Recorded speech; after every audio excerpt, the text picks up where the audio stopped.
What is the relationship between science and religion? In what ways have these two intellectual traditions shaped, informed, and molded each other in their interactions with each other over the course of their own respective histories? And if we want to get a little bit more specific, maybe we can look at the 15th century and the emergence of what we would now call modern science and the scientific revolution, beginning with people like Nicholas Copernicus and the heliocentric model of the universe. In what ways was that, the development and the emergence of science, influenced by and shaped by the predominant religion of the European states in which it developed, which was Christianity?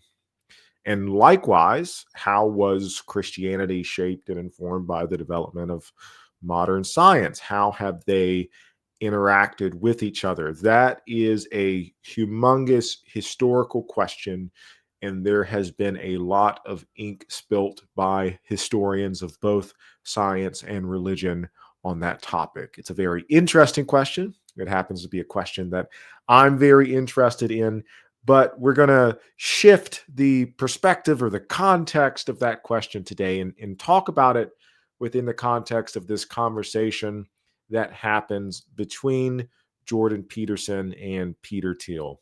Now, I made a previous video about this dialogue in which I explored Thiel's argument for why he believes science is not progressing as quickly as it used to. And a little bit of pretext that I gave in that video is that neither Jordan Peterson nor Peter Thiel are historians. They're not philosophers. They're not scholars of religion per se, although Jordan Peterson does write a lot about religion, but it's more so from a psychological perspective. Peterson's background's in clinical psychology. Thiel's background is in like investment in business, but he has recently developed this interest in religion, I guess you could call it that. And I've been watching a couple of his interviews, and he's been talking a lot about the history of science, which is an area that I'm interested in.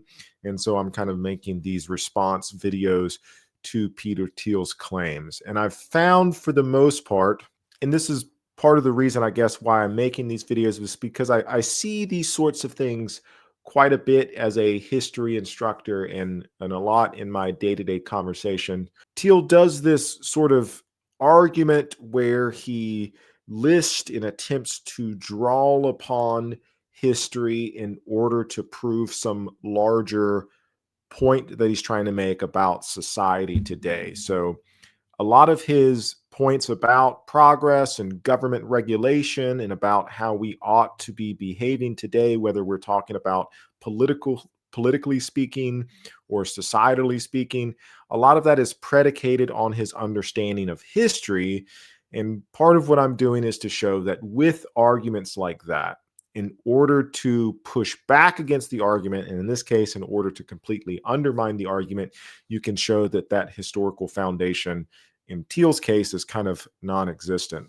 But I do want to be somewhat generous with my interpretation, and I do want to recognize the fact that the conversation that's happening here is not some sort of scholarly dialogue. It's just, it seems like a rather off the cuff conversation. And what we're really getting is kind of a stream of consciousness from Thiel. He's kind of all over the place in his thinking. Yes, he's drawing from history, but he's also bringing up and kind of intermingling early modern history with modern history. And he's making rather strange claims like Richard Dawkins is the last of the early modern scientists and philosophers, and that Greta Thunberg represents the postmodern.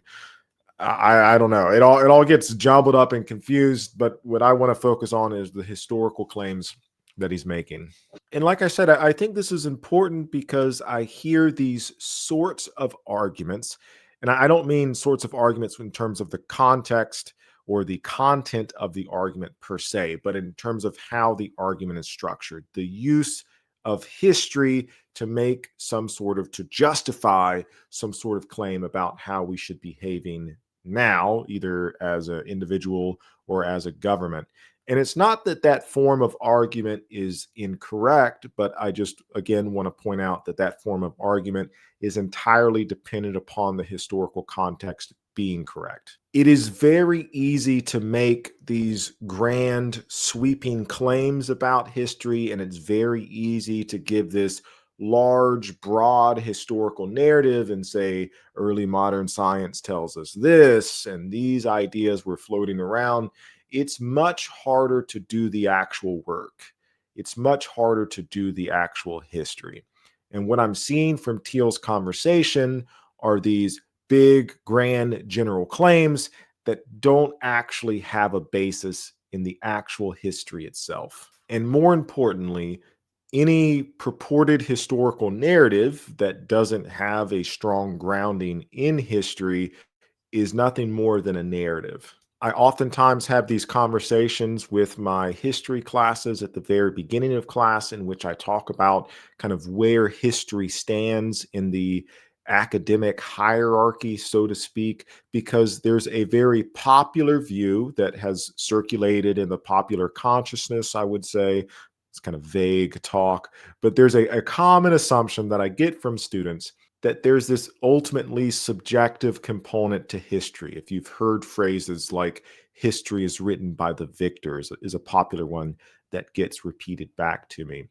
And underlying that phrase is this idea that history is what we make it, or that our information about the past is inherently biased or has been corrupted in some fundamental way. And this leads to kind of an inherent mistrust of history that a lot of students have. And this is only exemplified by the fact of popular level historical discourse by like pseudo archaeologists and pseudo historians like Graham Hancock that push these narratives that argue that our understanding of the past is completely different from what historians or archaeologists are telling us.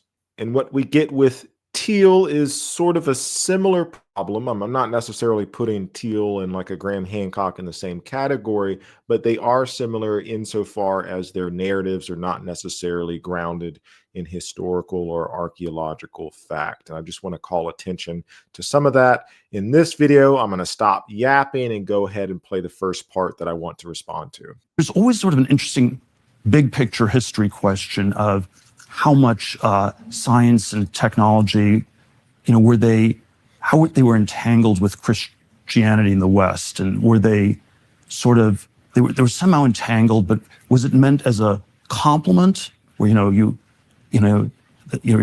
sort of encouraged to understand God's creation, and this is sort of a way that it's a fulfillment, Furtherance. a furtherance of this, or was it meant to be a substitute, where it was an alternate way to build heaven on earth without requiring God? And it was a radical life extension was sort of an important part of the early modern project. Benjamin Franklin, Condorcet, all these people thought that you could perhaps indefinitely prolong human life. And okay, so to begin with, I think this is a really interesting historical question concerning the relationship between science and Christianity specifically. So I want to immediately draw your attention to some actual resources written by historians of science that I think are, if you're interested in this topic, are really good. So first and foremost, related to the idea of science and religion, this is quite an expensive book. Reconstructing Nature, the Engagement of Science and Religion is a collection of essays, John Brooke and Geoffrey Cantor. I believe there is a PDF that you can find online. Same with this next book. It's a little bit older. It's from the early 2000s, if I'm not mistaken, by one of my favorite historians of science, Ronald Numbers, contributed to an essay to this. Also, David Lindenberg's top-notch scholar, another collection of essays about the relationship between Christianity and science. And then I want to recommend a couple of general books. These are dense. They're more academic leaning, not necessarily reader friendly per se. But the first is by David Wooten. This was published more recently, I want to say 2020, if I'm not mistaken. I could be wrong on that, but it's a very thorough book. Another one that I recently picked up that I really enjoyed, because oftentimes when we talk about the history of science, we're talking about the history of science within the European context. But this is James Pockett's Horizon.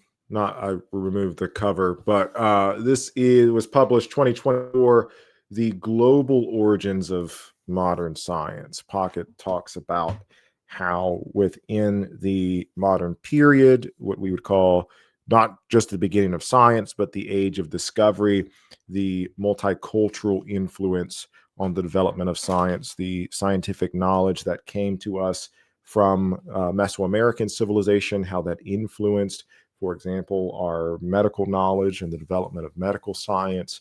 And it goes in a lot of depth, a lot of really interesting stuff in those books. So I do want to begin by saying that I think Thiel is asking a interesting historical question. I will say that the way that he is framing this question initially, I don't think is super helpful. He asked this question: was science and technology meant to be a complement to religion, to Christianity, or was it meant to be a substitute? And he'll kind of frame this in sort of as sort of a dichotomy, that in a lot of early modern science, what we see is an attempt by these early scientists to replace religion or replace Christianity with science. And I say that this framing is not very helpful because I think at its heart, this is a false dichotomy. Historically speaking, and I've said this in a lot of other videos, and I'm going to repeat it here, history is extraordinarily complex. And if you're talking about a intellectual movement as broad and as wide as the development of science or the scientific revolution, it's going to be hard to pigeonhole every single person that participated in that development into one camp or another. And in fact, when you examine these people and you examine their lives and their beliefs and the sorts of science that they did and the religious beliefs that they and convictions that they have, you find that it's more so a both and. This idea that science and religion are somehow opposed, again, I've mentioned this also in a lot of other videos, goes back to this idea that was popular in the late 19th century and early 20th century, called the conflict thesis, which was a sort of meta narrative that viewed the history of science and religion as the two being kind of polar opposites of each other, and more so as the two being at war with each other. And what we've seen happen over the past 50 or 60 years or so of historical scholarship is a demonstration, one, that meta narratives typically aren't useful in history, and any sort of meta narrative that we posit is going to be inherently problematic because of how complicated history is and how the fact that we're always going to be able to find evidence to the contrary of that narrative. And two, specifically with respect to the conflict thesis, this idea that Christianity attempted to limit science or that Christianity attempted to hinder science, or likewise the claim that scientists were out to disprove Christian claims, is simply false. There's so much evidence to the contrary of both of those claims that the narrative itself is just untenable. So I don't think it's helpful out the gate to frame history in such a way. And why this is problematic is for a reason that I think we'll see later on in this video, is that it leads us to interpret historical events, and in Thiel's case, to interpret Francis Bacon in a way that is not true to who Bacon was and what Bacon said. And the reason for that misinterpretation is, I think, because of this initial framing. If any of that makes sense, hopefully you can follow along with what I'm saying. But he's going to go on to talk about the development of early modern medicine, and specifically, he's going to give a couple of examples that I want to touch upon. but a lot of it had sort of an anti-biblical valence, and you could say that 17th and 18th century scientists, and again, this is where I think someone like Francis Bacon needs to be interpreted as a hardcore materialist atheist, and it is we need to stop religion because it's slowing down this wonderful scientific progress. And then I've had this Bacon discussion with a number of people lately, and they all think, no, that can't be right. Bacon was just this somewhat heterodox Christian. Okay, there was a lot said there that needs a lot of unpacking. If I were to respond to, and this is another problem with these sorts of narratives, Thiel makes so many different claims. He just we haven't even watched like 2 minutes of this interview. He's referenced Benjamin Franklin, the Marquis de Courcey, Francis Bacon, and he's made false claims about all of them. To go through the entirety of Thiel's claims and to show kind of why his interpretation is kind of off the point would take forever. But I do want to focus on some of these examples, mostly because I just think they're so interesting in and of themselves. So Thiel mentions Benjamin Franklin. A lot of my American students know Benjamin Franklin as one of the founding fathers and the role that he played in the founding of the United States and the drafting of the US Constitution. He kind of played a pivotal part. One of the things that's fascinating about a lot of these early modern thinkers is in a lot of cases they're like polymaths. They have their hands in all sorts of different areas. Franklin is a prime example of this. He is deeply involved in politics. He's kind of up to date at the time of current political theory, familiar with thinkers such as John Locke and Thomas Hobbes, of course. But he's also like running around doing these scientific experiments. He posits like the fluid theory of electricity. And another big thing that's happening at this time is that all of these early scientists, politicians, statesmen, intellectuals are kind of writing letters and exchanging ideas with each other. Franklin doesn't really carry out a whole lot of medical experiments per se. Thiel mentions that he was interested in this idea of radical life extension and that this somehow represents his critique of or like his attempt to like replace religion with science. Franklin was unorthodox in his theology. He was more so a deist. That's not to say that he was a hardcore material atheist or that he was an atheist as Thiel wants to paint him. And the only thing I could really think of, because Franklin didn't write a lot of explicitly about medicine. I mean, he does like the Farmer's Almanac, and he does talk about various like medical treatments, I guess. But in a letter that Franklin wrote to Joseph Priestley, who was an early chemist, let me pull up this letter for us. Franklin does talk about life extension in relation to medicine. I'll link this. This is from the National Archives. You can read through this yourself. National Archives, absolutely fantastic source for historical research. Franklin's writing Priestley. This is from 1780. They're talking about the progress of science, the rapid progress true science now makes, occasions my regretting sometimes that I was born too soon.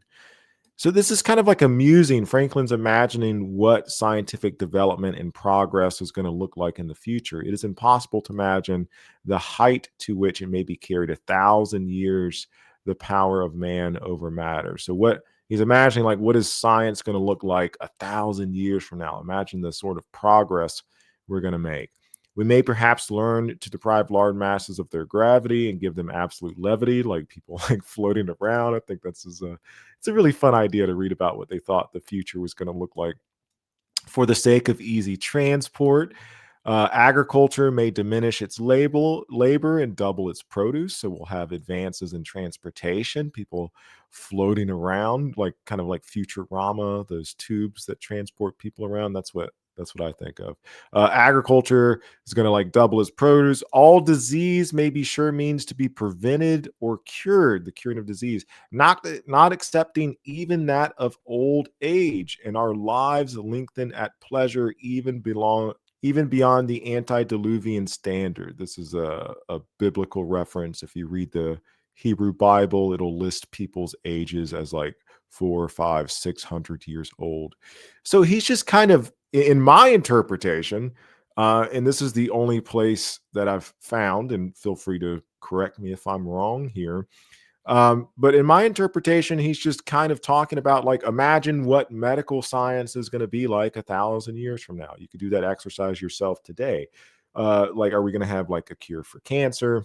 Are we going to be able to cure like some of our other common features? What's going to happen with medical technology? And Franklin says that he's imagining that all these diseases are going to be cured, and even like radical life extension. But I don't see where Franklin is talking about this in terms of this is somehow counter to or going to be replacing religious belief in the way that Thiel has framed that.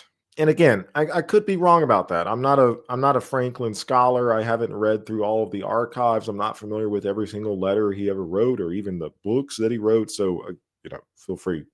Citation needed is all I'm going to say. Where are we getting this information from? And I think this becomes even more problematic once we get into talking about Francis Bacon. Thiel characterizes Bacon, and it's I'm having a hard time understanding if he's saying that other people are giving him pushback, if he's the one that's claiming that Francis Bacon was a hardcore material atheist. More needs to be said about the context of that, because Francis Bacon was not an atheist. I don't even think it's appropriate to call him a materialist. Where is this information coming from? And who are these people that Thiel's having a conversation with? Why? What basis, what reason do we have to frame Bacon in this manner? And to be generous to Thiel, the only rationale I can think of, and it's been quite some time since I've read Bacon's New Atlantis, but Bacon writes this novel called New Atlantis, in which he imagines like a futuristic city of science and this like perfect society in which scientific research has like rapidly advanced. Going back to the conflict thesis, which I mentioned earlier, there were some earlier, like 19th century interpretations. If I'm being very generous, I guess I could see how someone who like adhered to the conflict thesis might interpret Bacon's New Atlantis as being kind of anti-religion. Like the perfect city is perfect because of the sort of technological progress that is being made in it. I'm not quite sure where I'm not sure at all where Thiel's getting this information, or if he's referencing Bacon's New Atlantis. For the sake of posterity, I just want to share this academic research article I found by Stephen McKnight that is on Bacon's New Atlantis, and that is a rebuttal of this idea that Bacon is somehow anti-religious. Bacon, for as far as I'm aware of, was a pretty devout Christian. Again, if there's other evidence to the contrary floating around out there in the world, please let me know. But I'll link this article as well as the other resource that I showed, Religion and Francis Bacon's Scientific Utopianism. Just to read a little bit from the abstract here, Bacon is often depicted as a patriarch of modernity who promotes human rational action over faith and divine providence, and as a secular humanitarian who realized the improvement of the human condition dependent upon human action and not on God's saving acts. And maybe this kind of general idea somehow found its way to Thiel, and that's why he's interpreting Bacon. Bacon's New Atlantis is usually described as a scientific utopia, as I mentioned before. Going down to the relevant part, Analysis of the Advancement of Learning, another book that Bacon wrote, demonstrates Bacon's conviction that his reform of natural philosophy was part of a provincially guided twofold restoration of the knowledge and nature of God. Nature and knowledge of God, sorry. Analysis of New Atlantis shows that utopian perfection can be achieved only through a combination of right religion and the proper study of nature. So again, I don't think Bacon is positing in his New Atlantis that science is going to replace, there we go, that science is going to replace religion or that science should replace religion. I think from, again, it's been a while since I read New Atlantis, but it seems like a both and, that we're talking about scientific progress as well as spiritual progress as Bacon understood it. Okay, well, anyway, let me know what you think about this, especially if you have some evidence to the contrary. I would love, whether it's about Franklin or Bacon, I would love to read it. And I guess stay tuned possibly for another Thiel video. I'm not sure if I want to keep going in this direction. Let me know if you want another video of me reviewing Thiel's arguments. I will see you all next time. Thank you.